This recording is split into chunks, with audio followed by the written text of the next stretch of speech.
ತರೋದಕ್ಕೆ RSS ಮತ್ತು BJP ಜೊತೆಗೆ ಆಳೋದಕ್ಕೆ ಕಾರಣೀಭೂತಾಗಿದ್ದೇನೆ. ಈಗ ಅದೇ ಸ್ಥಳದಲ್ಲಿ ರಾಹುಲರು ತಾವು ಕಳ್ಕೊಂಡ್ರೆ ಹುಡುಕುವಂಥ ಪ್ರಯತ್ನ ಮಾಡ್ತಾಯಿದ್ದಾರೆ. ಎಲ್ಲಿ ತಮ್ಮ ಸ್ಥಾನವನ್ನು BJP ಮತ್ತು RSS ಕಸಿಕೊಂಡಿದ್ದು, ಅದಕ್ಕೆ ಇವತ್ತು BJPಗಿಂತ ಹೆಚ್ಚಿಗೆ ಟಾರ್ಗೆಟ್ ಮಾಡುವಂಥದ್ದು ಯಾವುದಪ್ಪ ಅಂದರೆ RSS. ಅದಕ್ಕಾಗಿ RSS ದೋಷಗಳನ್ನು, RSSದ ಇನ್ನುಳಿದ ವ್ಯವಹಾರಗಳನ್ನು, ಜೊತೆಗೆ BJPಯಿಂದ ಆದಂಥ ಅನ್ಯಾಯಗಳನ್ನು, ಸೋತ ಕ್ಷಣಗಳನ್ನು 2 ಕೋಟಿ ಉದ್ಯೋಗ ಕೊಡ್ತಾನೆ ಅಂತ ಹೇಳಿದಂಥದ್ದು, ಜೊತೆಗೆ 15 ಲಕ್ಷ ಪ್ರತಿ ಖಾತೆ ಬಡವರ ಖಾತೆಗೆ ಹಾಕ್ತಾನಂಥ ವಿಷಯಗಳನ್ನು ಚರ್ಚೆ ಮಾಡ್ತಾ ಇವತ್ತು ನಿರುದ್ಯೋಗ ಬೆಲೆ ಏರಿಕೆಗಳನ್ನು ತೆಗೆದುಕೊಂಡ ಇವತ್ತು ಗುಜರಾತ್ದಲ್ಲೇ ತಮ್ಮದೇ ಅಂತ ಒಂದು ಸಂಘಟನೆ ಮಾಡೋದಕ್ಕೆ ಕಾಂಗ್ರೆಸ್ನ ಮತ್ತೊಮ್ಮೆ ಎಸ್ಟಾಬ್ಲಿಷ್ ಮಾಡ್ಬೇಕಂತ ಹೊರಟಿದ್ದಾರೆ. ಆದರೆ ಇವತ್ತು ಹಳೆ ಮಂದಿ ಬೇಡಪ್ಪ ಇವತ್ತು ಅನ್ನುವಂಗೆ ಮಾತಾಡ್ತಾ ಇದ್ದಾರೆ.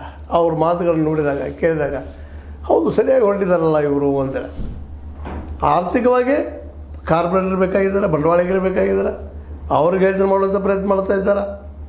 ಜೊತೆಗೆ ಸಾಂಸ್ಕೃತಿಕವಾಗಿ, ಸಾಮಾಜಿಕವಾಗಿ ಅವ್ರನ್ನ ಹಿಡಿತಕ್ಕೆ ತರುವಂಥದ್ದು, ಅಲ್ಲಿ ಗುಜರಾತಿನ ಹಿಡಿತಕ್ಕೆ ತರುವಂಥದ್ದು, ಅಲ್ಲಿ ಗೆಲ್ಲುವಂಥ ಸಾಧನೆ ಮಾಡೋದಕ್ಕಾಗಿ ಅಲ್ಲಿ ಜನಸಾಮಾನ್ಯ ಜೊತೆಗೆ ಸಹಿತ ಭೇಟಿಯಾಗೋ ಪ್ರಯತ್ನ ಮಾಡ್ತಾ ಇದ್ದಾರೆ. ಗುಜರಾತ್ನಲ್ಲಿ ತಳಮಟ್ಟದಿಂದ ಇದು ನಮ್ಮ RSS ತನ್ನ ಸಂಘಟನೆ ಗಟ್ಟಿ ಮಾಡೋದು ಬಂದಿದ್ದನ್ನು ನಾವು ಗಮನಿಸಬೇಕಾಗಿದೆ.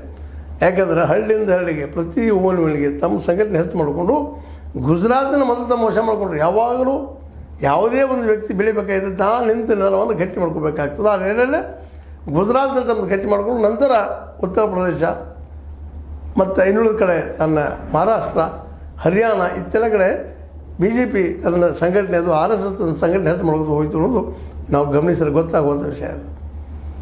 ಇಂಥ ಒಂದು ಸಂದರ್ಭದಲ್ಲಿ ಇವತ್ತು 8 ಮತ್ತು 9 ತಾರೀಕಿಗೆ ನಿಮಗೆ ಗೊತ್ತದ, ಅಲ್ಲಿ ಮೀಟಿಂಗು ಆಯಿತು AICCದು. ಅಲ್ಲಿ ಯಾವ ರೀತಿಯಾಗಿ ಕಟ್ಟಬೇಕು ಅನ್ನುವಂಥದ್ದು ಮುಖ್ಯವಾಗಿ ತಳಮಟ್ಟದಿಂದ ಬರಬೇಕು. ಅದಕ್ಕಾಗಿ ಇವತ್ತು ಅವ್ರಿಗೂ ಅನಿಸದ ಗಾಂಧೀಜಿಯವರು ಹೇಳ್ತಾಯಿದ್ರು, ದೆಹಲಿಯಿಂದ ಹಳ್ಳಿ ಅಲ್ಲ, ಹಳ್ಳಿಗಳಿಂದ ದೆಹಲಿ. ಅದಕ್ಕೆ ಅಹಮದಾಬಾದ್ ಅಥವಾ ಗಾಂಧಿನಗರದಿಂದ ಆಡಳಿತ ಅಲ್ಲ, ನಿಮ್ಮ ಹಳ್ಳಿಗಳಿಂದ, ನಿಮ್ಮ ಜಿಲ್ಲೆಗಳಿಂದ, ಅಂದ್ರೆ ಜಿಲ್ಲಾ ಮಟ್ಟದಲ್ಲಿ ಅಲ್ಲಿಯ ಜನರ ಅಭಿಪ್ರಾಯದ ಮೇಲೆ ಅಲ್ಲಿ ಅಧ್ಯಕ್ಷನ ಮಾಡಿಕೊಂಡು